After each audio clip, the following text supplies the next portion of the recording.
तर या क्वेश्चनचा अर्थ काय आहे? आता या अगोदरच्या क्वेश्चन मध्ये आपण काय फाइंड केलं? R is equal to 10 Newton.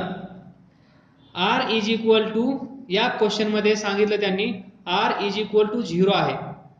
Resultant of given forces 4 newton, 2√3 newton, 2 newton, तीनच फोर्स आहेत हा, आणि हा F नॉट. हे 4 फोर्स मिळून इथे one can imagine a body. इथे एक बॉडी आहे असं कन्सिडर करा. पार्टिकल आहे, कार आहे, टॉय कार आहे. या टॉय कारवर एक जण इकडे खेचत आहे, एक जण इकडे खेचत आहे, एक जण इकडे खेचत आहे, एक जण इकडे खेचत आहे. असा सीन आहे इथे अवेलेबल. तर याच्यामध्ये सांगितलं या एवढ्या फोर्समुळे एवढे फोर्स या बॉडीवर एक्झर्ट होत आहेत. हे सर्वजण या बॉडीवर या कारवर फोर्स एक्झर्ट करत आहेत, तरी पण ही बॉडी किंचितही या बॉडीने जागा सोडली नाही. या बॉडीने जागा सोडली नाही. पहा या अगोदरच्या क्वेश्चन मध्ये ही बॉडी इथे जी होती ती बॉडी या डायरेक्शन मध्ये इकडे गेली. ही डायरेक्शन म्हणजेच काय? रिझल्टंट. ही बॉडी या डायरेक्शन मध्ये जाईल. या ऍक्सिस पासून 53 अँगल आपल्याला भेटला. 53 अँगल करून ही अशी इकडे जाईल. पण या क्वेश्चन मध्ये ते सांगत आहेत की ही बॉडी एवढे फोर्स अप्लाय केल्यानंतरही जागा सोडत नाही. म्हणजे या बॉडीवर नेट रिझल्टंट फोर्स किती असेल? 0. तेच त्यांनी दिलं आहे. The resultant of given forces is 0. त्यावेळेस या F नॉटची, हा अननोन फोर्स आहे, हा अननोन फोर्स किती असला पाहिजे? पहा, इमॅजिन करा ही एक बॉडी आहे. या बॉडीवर 10 न्यूटन या डायरेक्शन मध्ये, या बॉडीवर 10 न्यूटन या डायरेक्शन मध्ये. तर ही बॉडी जागा सोडेल का? ही बॉडी जागा सोडेल का? तर नाही. ही बॉडी इकडे पण जाणार नाही, ही बॉडी इकडे पण जाणार नाही, ही बॉडी इकडे पण जाणार नाही, इकडे पण जाणार नाही, इकडे पण जाणार नाही, ही बॉडी इकडे पण जाणार नाही. ही बॉडी मोशन मध्ये येत नाही. याचं कारण काय? कारण याच्यावर एक्झर्ट होणारा फोर्स, नेट रिझल्टंट फोर्स किती आहे? 0. नेट रिझल्टंट फोर्स किती आहे? 0. इकडे 10, इकडे 10, ही बॉडी मोशन मध्ये येणार नाही. इकडे 10, इकडे 10, ही बॉडी मोशन मध्ये येणार नाही. Net resultant force on this body is 0. जसं इथे तुम्ही इमॅजिन करू शकता, जसं इथे इमॅजिन केलं तीच सिच्युएशन या प्रॉब्लेम मध्ये आहे. इथे जेवढे फोर्स या बॉडीवर एक्झर्ट होत आहेत, इथे बॉडी नाहीये, आपण इमॅजिन केली, आपल्याला इमॅजिन व्हावं, समजावं म्हणून. तर net resultant force on this body is 0. यालाच आपण फिजिक्स मध्ये काय म्हणतो? Resultant of given forces is 0. आणि मग या सिच्युएशन मध्ये हा F नॉट जो अननोन आहे तो किती असला पाहिजे? तर सिंपल आहे, याच्यामध्ये पण दुसरं नवीन काय करायचं नाहीये. तर पहा काय करायचं याच्यामध्ये. ही बॉडी इमॅजिन करायची, या बॉडीवर हा फोर्स इकडे एक्झर्ट होत आहे, बरोबर? तर काय आपण शिकलो? काय शिकलो आपण? बोला. इथे पॉइंट घ्यायचा, एक व्हर्टिकल, एक हॉरिझॉन्टल, हा F नॉट. तर हा अँगल किती आहे? पहा, हा अँगल जेवढा असेल तेवढाच हा अँगल असेल. तर हा अँगल किती असेल? 30. तर हा कॉम्पोनंट किती असेल? F not cos 30. तर हा व्हर्टिकल किती असेल? वर F नॉट साइन 30 झाला. F नॉटचे 2 कॉम्पोनंट आपल्याला भेटले. हा तर व्हर्टिकल आहे, याला रिझॉल्व करण्याची गरज नाही. हा हॉरिझॉन्टल आहे, याला रिझॉल्व करण्याची गरज नाही. हा व्हर्टिकल आहे, याला रिझॉल्व करण्याची गरज नाही. तर आता आपण सिमिलरली या बॉडीवर हॉरिझॉन्टल आणि व्हर्टिकल डायरेक्शन मध्ये एक्झर्ट होणारे फोर्स दाखवूया. तर हे फोर्स असतील व्हर्टिकली अपवर्ड, हे फोर्स असतील व्हर्टिकली डाऊनवर्ड या डायरेक्शन मध्ये, हॉरिझॉन्टली राईट साइडला, हॉरिझॉन्टली लेफ्ट साइडला. तर आता पहा, व्हर्टिकल डायरेक्शन मध्ये 2 न्यूटन एक आहे, सो याला आपण 2 न्यूटन कन्सिडर करू. अजून एक आहे व्हर्टिकल डायरेक्शन मध्ये एफ नॉट साइन 30. सो इथे अजून एक फोर्स आहे एफ नॉट साइन 30. अजून व्हर्टिकल कोण आहे इथे आहे व्हर्टिकली डाऊनवर्ड 4 न्यूटन. सो इथे आहे 4 न्यूटन. तर पहा एकदा व्हर्टिकल झालं आता हॉरिझॉन्टल कडे या. हॉरिझॉन्टल मध्ये या डायरेक्शन मध्ये हा आहे तो किती आहे 2√3. हॉरिझॉन्टल मध्ये हा कॉम्पोनंट आहे.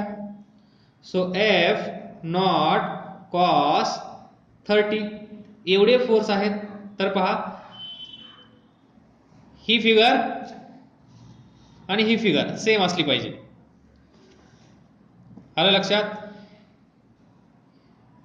F naught sine 30 vertically upward इथे पहा दाखवला. 2 न्यूटन व्हर्टिकली अपवर्ड दाखवला. F naught cos 30 horizontally rightward दाखवला. 2√3 horizontally along negative x axis दाखवला. 4 न्यूटन व्हर्टिकली डाऊनवर्ड दाखवला. म्हणजे सर्व फोर्सेस या बॉडीवर एक्झर्ट होणारे असे आपण रिझॉल्व केले. आता रिझॉल्व केल्यानंतर आपलं काम हलकं झालं. आता हलकं काम झालं म्हणजे काय करायचं नेमकं काय करायचं सर सांगा. तर पहा काही नाही करायचं. अशी डायग्राम तुमच्या समोर आल्यानंतर सिम्पली तुम्ही काय करायचं summation of F x is equal to find करायचं आणि ते ॲरो ड्रॉ करायचा आणि इथे प्लस लिहायचं. राईट साईडला जात असेल या ॲरोचा अर्थ काय जर फोर्स या डायरेक्शन मध्ये जात असेल तर पॉझिटिव्ह, या डायरेक्शन मध्ये जात नसेल तर negative. Horizontal only for horizontal. तर पहा F naught cos 30 positive direction आहे. हा पहा निगेटिव्ह आहे या साईडला. तर हा एफ नॉट कॉस 30 हा -2√3 इक्वेशन 1. आता समेशन एफ वाय ब्रॅकेटमध्ये लिहायचं व्हर्टिकली अपवर्ड असेल तर पॉझिटिव्ह, डाऊनवर्ड असेल तर निगेटिव्ह इज इक्वल टू. तर पहा हा वर आहे म्हणजे पॉझिटिव्ह, हा पण वर आहे हा पण पॉझिटिव्ह, हा पण त्याच डायरेक्शन मध्ये आहे म्हणजे पॉझिटिव्ह. म्हणजे हे दोन फोर्स एकमेकांना मदत करत आहेत. अगोदर 2 न्यूटन होता त्यानंतर एफ नॉट साइन 30 आला. तो म्हणला थांब तुला मी मदत करतो आणि तो पण या डायरेक्शन मध्ये आला. So 2 plus F naught sine 30. आता हे झाले या डायरेक्शन मध्ये. आता या डायरेक्शन मध्ये तर पहा sum of all forces in vertical direction. हा 2 न्यूटन हा 2 न्यूटन वरती आहे positive. F naught sine 30 positive. 4 newton vertically downward negative. So -4 equation number 2. आता या प्रॉब्लेममध्ये आपल्याला इक्वेशन 1 किंवा इक्वेशन 2 दोन्हीपैकी एकच प्रिपेअर करायचं होतं. एकाच इक्वेशनवर हा क्वेश्चन सॉल्व्ह होतो कारण आपल्याला एफ नॉटची व्हॅल्यू फाइंड करायची आहे. मग आपण हे इक्वेशन यूज करू शकतो किंवा हेही इक्वेशन यूज करू शकतो. दोन्हीपैकी एक इक्वेशन लिहायचं फ्रॉम दिस डायग्राम आणि एफ नॉटची व्हॅल्यू फाइंड करायची. तर प्रॉब्लेममध्ये काय दिलं आहे पहा त्यांनी. हा जो याचा रिझल्टंट आहे resultant of all the forces is 0. आरची व्हॅल्यू 0 दिली. म्हणजे इमॅजिन करा हा एक वेक्टर असेल वेक्टर पी, हा एक वेक्टर असेल वेक्टर क्यू, यांचा रिझल्टंट वेक्टर आर, याचं मॅग्निट्यूड आर, याचं मॅग्निट्यूड पी, याचं मॅग्निट्यूड क्यू. तर इथे पहा रिझल्टंट वेक्टर 0 असेल म्हणजेच रिझल्टंट 0 असेल तर हे 0 कधी येईल हे पण 0 असलं पाहिजे आणि हे पण 0 असलं पाहिजे. तेव्हाच आपल्याला आउटपुट 0 भेटेल. म्हणजे इनपुटच काय नसेल तर आउटपुट आपल्याला भेटणार नाही. जर इनपुट नसेल तर आउटपुट भेटणार नाही. म्हणजे P 0 असला पाहिजे, Q 0 असला पाहिजे तेव्हा आपल्याला R 0 भेटेल. तर पहा R इज इक्वल टू तुम्हाला माहित आहे P square Q Q square 2pq cos theta, हा अँगल थीटा. समजा p ची व्हॅल्यू 0, q 0, तर हे पण 0 होऊन जाईल, सर्व 0 होईल. So r is equal to 0. आलं लक्षात? म्हणजे रिझल्टंट 0 असेल तर त्याचे कॉम्पोनंट पण 0 असले पाहिजेत. म्हणजेच r इज इक्वल टू 0 त्यांनी दिला आहे. तर if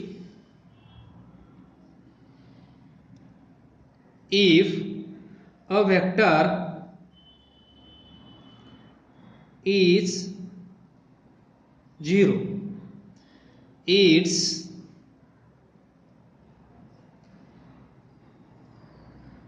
component are 0. If vector is 0, its component are 0. आलं लक्षात? जर हा 0 असेल तर हे पण 0 असले पाहिजेत. मग या प्रॉब्लेम मध्ये पहा, याचा अर्थ काय? मग आता या प्रॉब्लेम मध्ये म्हणजे हा 0 असला पाहिजे आणि हा पण 0 असला पाहिजे. म्हणजेच हे दोन काय आहेत? fx आणि fy काय आहेत? आपण या अगोदर पाहिलं. ही डायग्राम छोटीशी आपण ड्रॉ केल्यानंतर आपल्याला fx असा भेटतो, fy असा भेटतो आणि रिझल्टंट असा असतो. या अगोदरच आपण एक क्वेश्चन सॉल्व्ह केला. त्या क्वेश्चन मध्ये आपण पाहिलं होतं. तर पहा, मी दाखवण्याचा प्रयत्न करतो तुम्हाला. इथे पहा, fx 6 न्यूटन भेटला, fy 8 न्यूटन भेटला होता आणि हा त्यांचा रिझल्टंट. जर हा आपल्याला 10 भेटला, जर हा r आता 0 झाला तर हा पण 0 होईल आणि हा पण 0 होईल. म्हणजे vertical component and horizontal component also 0. So fx 0 असेल, fy इज इक्वल टू 0 असेल तर r इज इक्वल टू 0 आपल्याला भेटेल. मग fx 0 म्हणजे काय? तर आपण fx ची व्हॅल्यू काढली आहे एवढी. ही व्हॅल्यू काय असली पाहिजे? 0 असली पाहिजे. तर पहा, fx इज इक्वल टू 0 असेल तरच r इज इक्वल टू 0 येईल. fy इज इक्वल टू 0 असेल आणि fx इज इक्वल टू 0 असेल तेव्हाच आपल्याला r इज इक्वल टू 0 भेटेल. म्हणजे हा 0 असला पाहिजे, हा 0 असला पाहिजे. म्हणजे हा म्हणजेच हा, सॉरी, हा fy म्हणजेच हा आणि fx म्हणजेच fx. तर आपण हे दोन equation is equal to 0 put करू शकतो, कारण यांची सम केल्यानंतर हॉरिझॉन्टल कॉम्पोनंट 0 येतो असं सांगितलं त्यांनी. फक्त हॉरिझॉन्टल कॉम्पोनंट असं सांगितलं नाही, तर रिझल्टंट 0 आहे असं सांगितलं. मग रिझल्टंट 0 असेल तर त्याचे कॉम्पोनंट पण 0 असतात. मग हे आपण काय केलं आहे? बाय रिझोल्युशन हॉरिझॉन्टल आणि व्हर्टिकल कॉम्पोनंट फाइंड करण्याचा प्रयत्न केला आहे. हा आहे हॉरिझॉन्टल कॉम्पोनंट, हा आहे व्हर्टिकल कॉम्पोनंट. जर हॉरिझॉन्टल कॉम्पोनंट पण 0 असेल आणि व्हर्टिकल कॉम्पोनंट पण 0 असेल तर आपल्याला या दोघांपासून भेटणारा रिझल्टंट पण 0 असेल. So we can write from equation 1 f naught cos 30 minus 2 root 3 is equal to 0. आलं लक्षात? हाच आहे, हाच fx आहे, हाच fx आहे आणि fx या प्रॉब्लेम मध्ये 0 दिला आहे. म्हणून आपण fx ची व्हॅल्यू 0 घेतली. आता हे सॉल्व्ह करा. f naught is equal to काय येईल? हा मायनस आहे, इकडे जाऊन प्लस होईल. 2 रूट 3, हा cos 30 इथे मल्टिप्लाय असेल, तो इकडे जाऊन काय होईल? डिवाइड करेल cos 30. हे सॉल्व्ह करा, तुम्हाला असं भेटेल. आता cos 30 ची व्हॅल्यू काय असते? cos 30 is equal to sin 60 is equal to root 3/2. असं का लिहित आहे? तुम्हाला दोन्ही व्हॅल्यू पाठ व्हाव्या म्हणून. cos 30 ची व्हॅल्यू म्हणजेच sin 60 ची व्हॅल्यू, sin 60 रूट 3/2. मग इथे रूट 3/2 ठेवा. So f naught is equal to 2 root 3 divided by root 3 divided by 2. Root 3 cancel, हा 2 वर जाईल आणि आपल्याला भेटेल 4 न्यूटन. म्हणजे या प्रॉब्लेम मध्ये जो प्रॉब्लेम आपण इथे घेतला आहे, हा f नॉट किती असला पाहिजे? f नॉट ची व्हॅल्यू जर 4 असेल तर याचा रिझल्टंट 0 येतो. आता तुम्ही व्हाईस वर्सा रिव्हर्स इंजिनिअरिंग यूज करू शकता. इथे आता f नॉट ची व्हॅल्यू तुम्हाला 4 भेटली, इथे 4 ठेवा आणि हीच मेथड यूज करून तुम्ही याचा रिझल्टंट फाइंड करण्याचा प्रयत्न करा. तर रिझल्टंट तुम्हाला 0 येईल. बघा चेक करून तुम्ही. जर रिझल्टंट नाही 0 आला तर या F0 ची ही व्हॅल्यू आपण फाइंड केलेली चुकीची असेल, असा त्याचा अर्थ असेल. जर रिझल्टंट 0 आला तर F0 ची ही व्हॅल्यू 4 बरोबर आहे. तर हे झालं पहिल्या इक्वेशन पासून. आता या इक्वेशनचा यूज करून आपण पाहूया व्हॅल्यू येते की नाही. तर पहा 2 plus F0 sin 30 minus 4 is equal to 0 put करायचा. हा कोणता कॉम्पोनंट आहे? हा व्हर्टिकल कॉम्पोनंट आहे. व्हर्टिकल कॉम्पोनंट पण 0 असला पाहिजे आणि हॉरिझॉन्टल कॉम्पोनंट पण 0 असला पाहिजे, तेव्हाच रिझल्टंट 0 येईल. हे आपण इथे बघितलं, इथे पण डिस्कस केलं. त्यानुसार हा summation of F of Y हा व्हर्टिकल कॉम्पोनंटची सम केलेली आहे आपण, हा 0 असला पाहिजे. म्हणून हे इक्वेशन आपण इज इक्वल टू 0 ला कम्पेअर करत आहोत. आता पहा F0 साइन 30 हा 4 मायनस आहे, हा प्लस आहे, तर काय येईल? -2 येईल इज इक्वल टू 0. आता याला तुम्ही सोडवा, तुम्ही कसंही सोडवू शकता याला.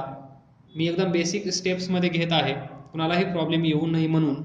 आता पहा F0 is equal to 2 divided by sine 30, त्यानंतर 2 डिवायडेड बाय साइन 30 ची व्हॅल्यू तुम्हाला माहित आहे. Sine 30 is equal to cos 60 is equal to 1/√2.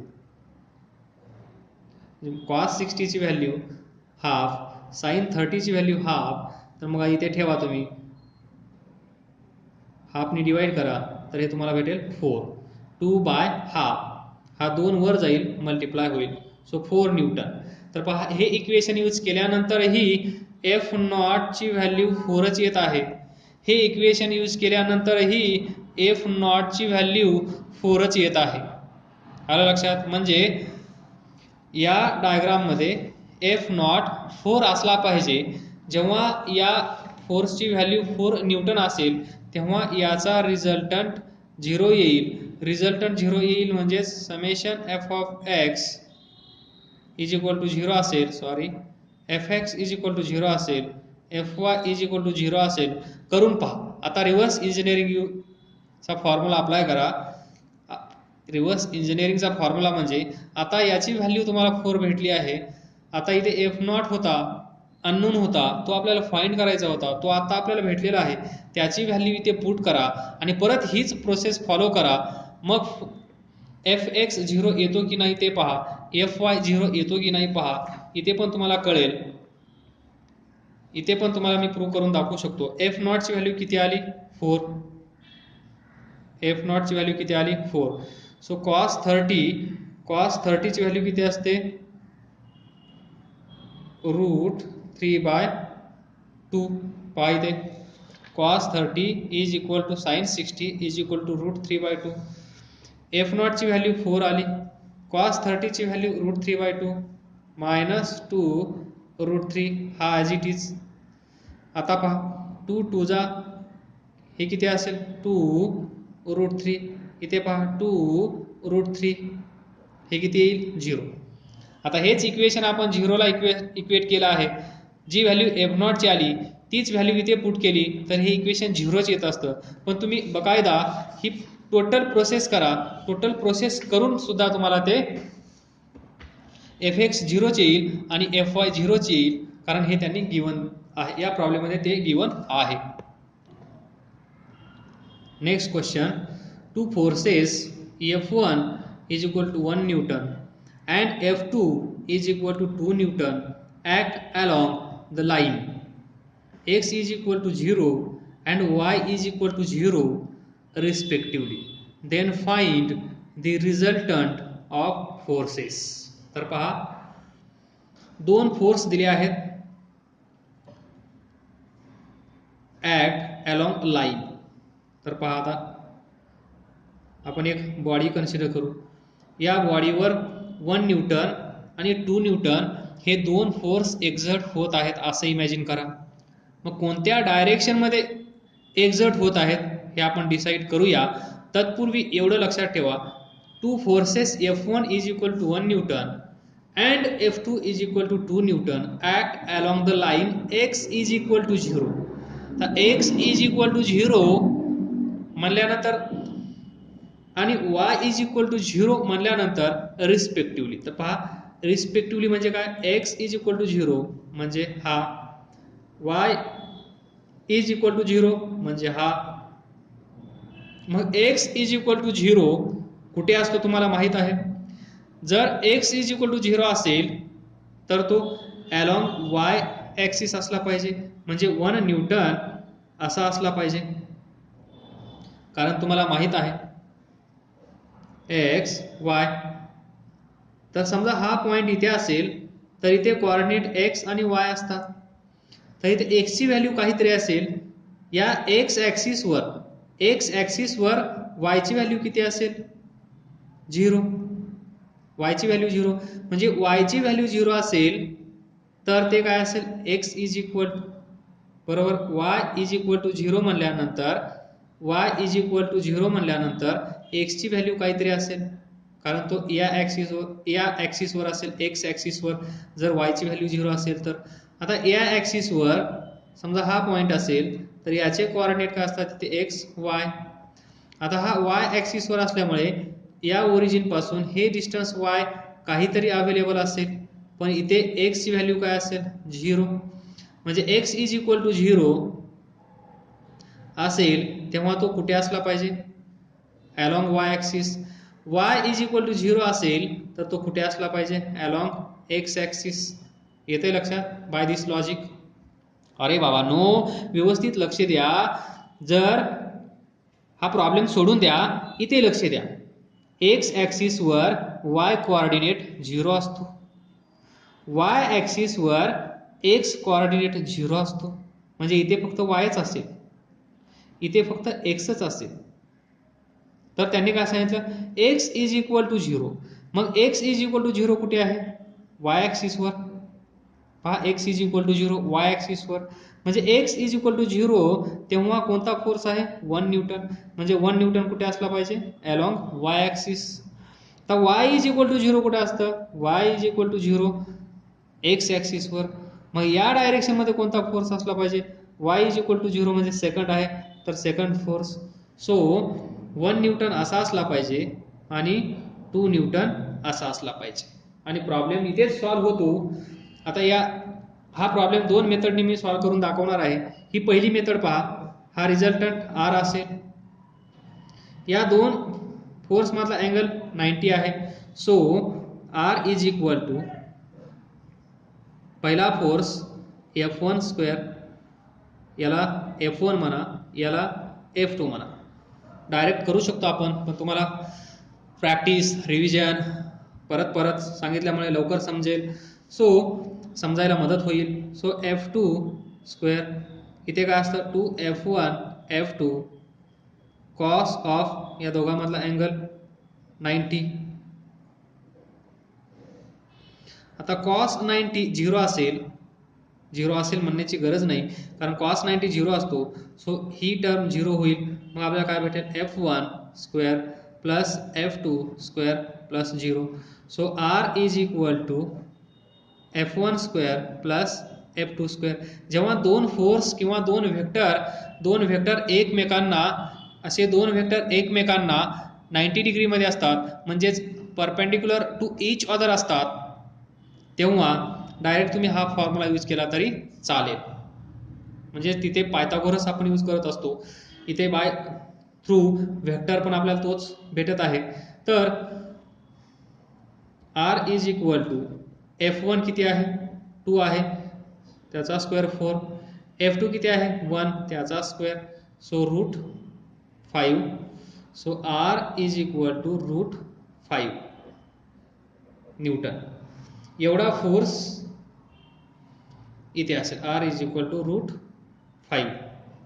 त्यानंतर याची डायरेक्शन पण आपण फाइंड करू शकतो. डायरेक्शन म्हणजे हा 2 न्यूटन पासून किती दूर आहे. तर आता हे तर तुम्हाला माहित आहे, 2 न्यूटन जास्त आहे, म्हणजे हा R या साईडला असला पाहिजे. टुवर्ड्स 2 न्यूटन असला पाहिजे. टुवर्ड्स 2 न्यूटन असला पाहिजे. तर आता हे कसं फाइंड करतो आपण? हा 1 न्यूटन, हा 2 न्यूटन. 2 न्यूटन कडे असला पाहिजे म्हणजे तो इथे असेल कुठेतरी याच्या जवळ. हा अँगल थीटा फाइंड करायचा असेल तर आपण काय करतो? हा 1 न्यूटन इकडे शिफ्ट करतो. तो शिफ्ट कसा करतो ते पण पाहून घ्या. हा पहिला फोर्स F1, हा दुसरा फोर्स आपण इकडे शिफ्ट करत असतो पॅरलली F2, आणि पहिल्याचा टेल दुसऱ्याचा हेड असा आपण जॉईन करतो आणि हा रिझल्टंट भेटतो आपल्याला. हा वेक्टर, हा वेक्टर, हा वेक्टर, याचं मॅग्निट्यूड R, याचं मॅग्निट्यूड F2, याचं मॅग्निट्यूड F1. तर इथे एक राईट अँगल ट्रायंगल भेटतो आणि या राईट अँगल ट्रायंगल मध्ये हा R पहा काय आहे? हायपोटेनियस बेस आणि हा हाईट. मग इथे R ची व्हॅल्यू काय भेटते पहा. पायथागोरस यूज केला तर F1 square plus F2 square, हेच आपल्याला इथे भेटलं. बस, दोन्ही सेम आहे, काही अवघड नाही. आता इथे हा अँगल आपल्याला फाइंड करायचा आहे, हा अँगल. मग हा अँगल आपण कसा फाइंड करतो?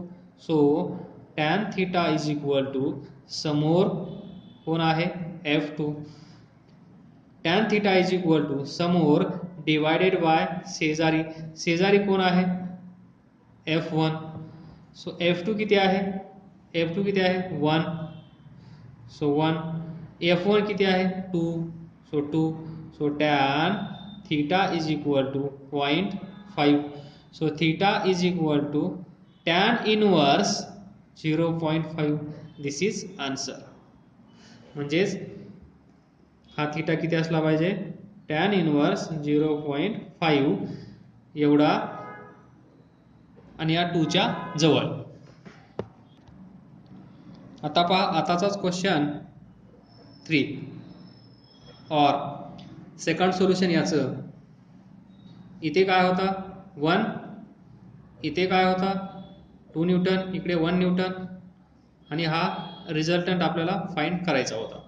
तर आपण हेच या अगोदर शिकलो आहोत. काय शिकलो आहोत पहा. इथे एक फोर्स असेल, फोर्स वेक्टर F1, इकडे F2 असेल, force vector F2.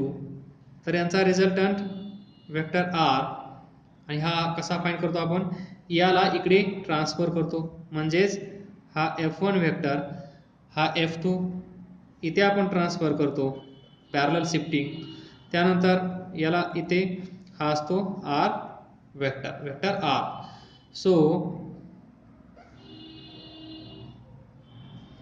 Vector R is equal to vector F1 plus vector F2.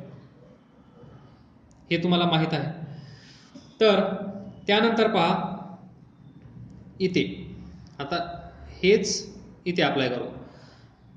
याची जागा 2 ने घेतली, याची जागा 1 ने घेतली, तर इथे कोण असेल?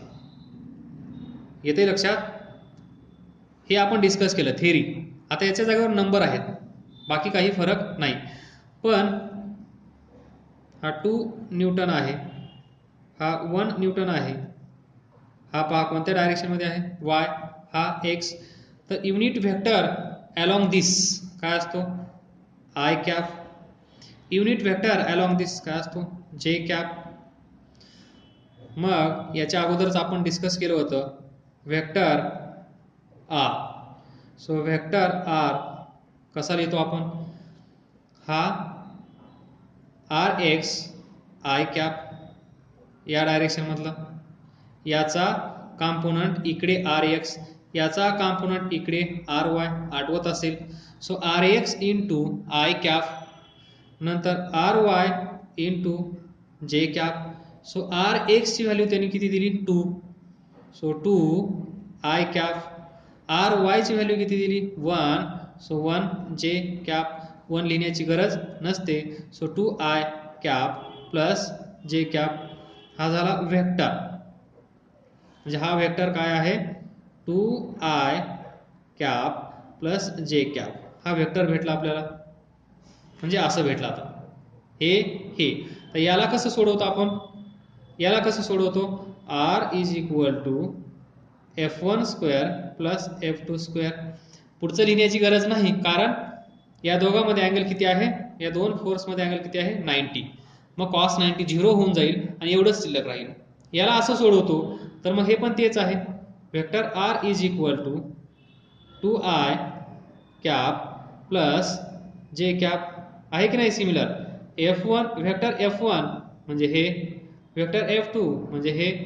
So r is equal to याचा कोएफिशियंट 2 त्याचा स्क्वेअर, याचा कोएफिशियंट काय नसतो म्हणजे 1 त्याचा square 1. So √5.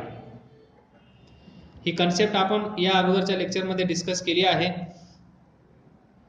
Resolution of vector मध्ये आपण हे डिस्कस केलं आहे. या व्हेक्टरचे दोन component,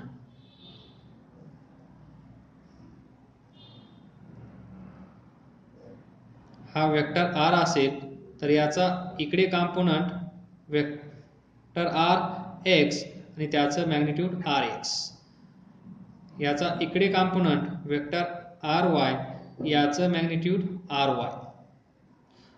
and this vector r is can be written as rx हा component unit vector along this I cap, कारण this